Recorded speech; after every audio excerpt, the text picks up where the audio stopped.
Hi everyone, it's Alia or Cake Legend and welcome to day 7 of the 12 days of Christmas cakes. We're already over halfway. Today we're going to be making the simplest, easiest buttercream cake you've ever seen. To start, we're going to stack our cake layers as we normally would.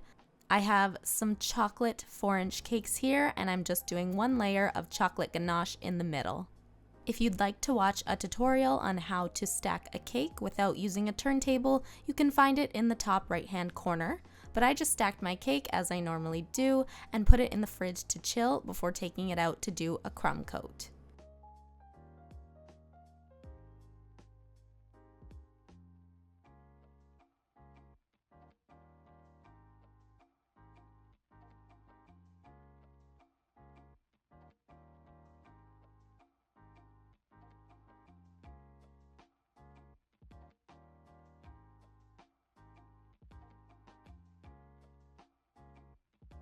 This crumb coat was the same as any other crumb coat.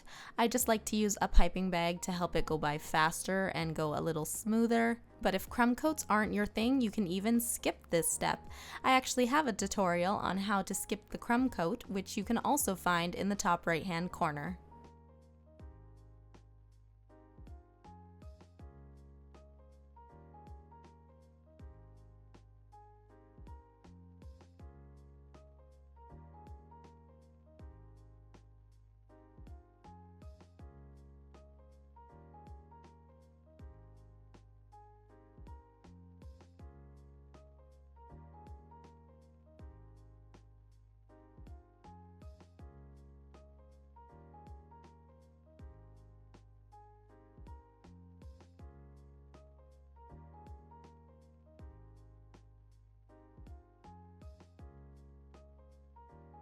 When I was done with my crumb coat, I put the cake in the fridge to chill, and then I grabbed some white fondant and started rolling it out nice and thin.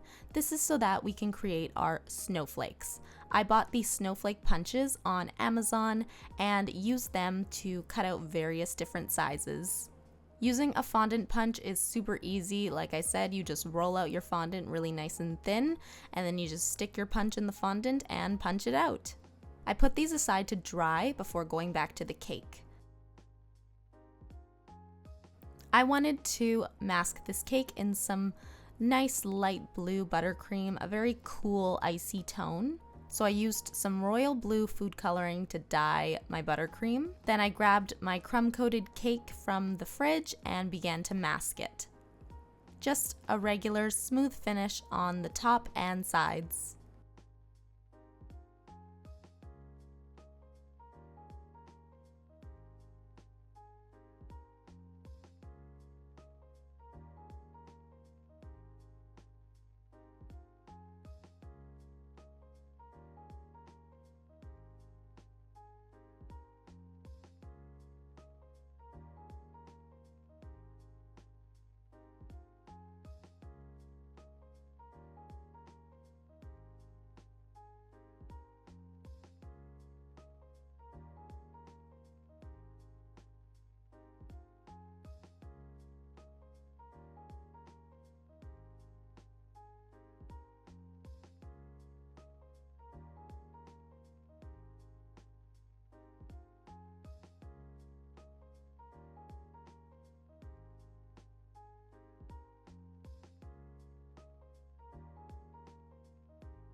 Now, I didn't film this part, but I had also dyed some buttercream purple, and right when I finished masking my cake in the blue buttercream, I went in with my small offset and grabbed some of the purple buttercream and just started smearing it all over the sides and top of the cake. I wouldn't say that there's any real technique for this. It's really just smudging more buttercream onto the sides of the cake.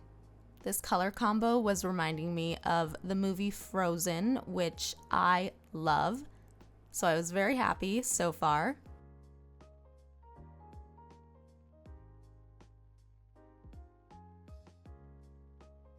And before the buttercream set, I quickly grabbed some sprinkles and started throwing them at the sides of the cake. Since we were going for the frozen vibe, I grabbed some purple and blue sprinkles. As you can see, there's also some like white and black mixed in there.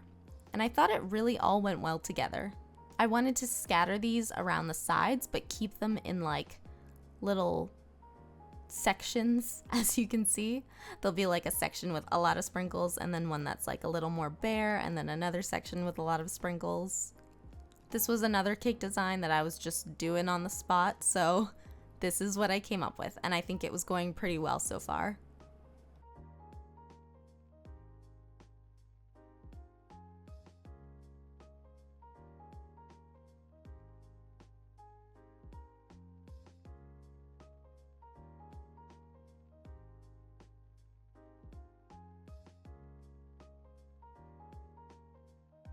And while I did love this sprinkle mix, I also wanted to add some silver sprinkles in there.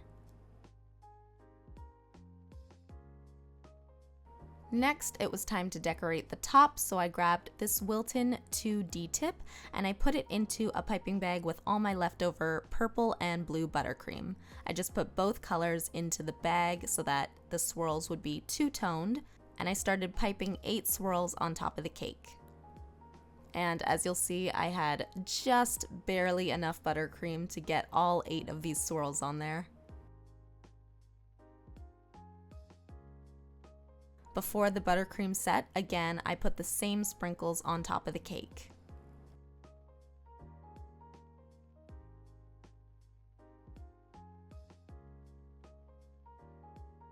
Next, I grabbed this Wilton 21 star tip and put it into a piping bag with some white buttercream so I could do a basic shell border at the base of the cake.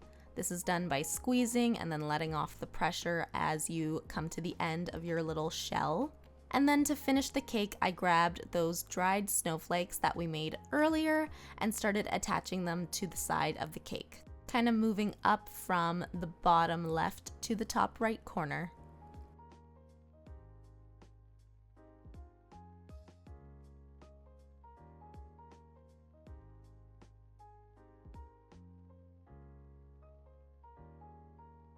And after that, this cake was all done. I really love how it's giving the Frozen vibes because, like I said, I really love that movie. And I hope you all enjoy this cake as much as I do. Be sure to leave a like and comment down below. Subscribe if you haven't already, and I will see you tomorrow. Bye!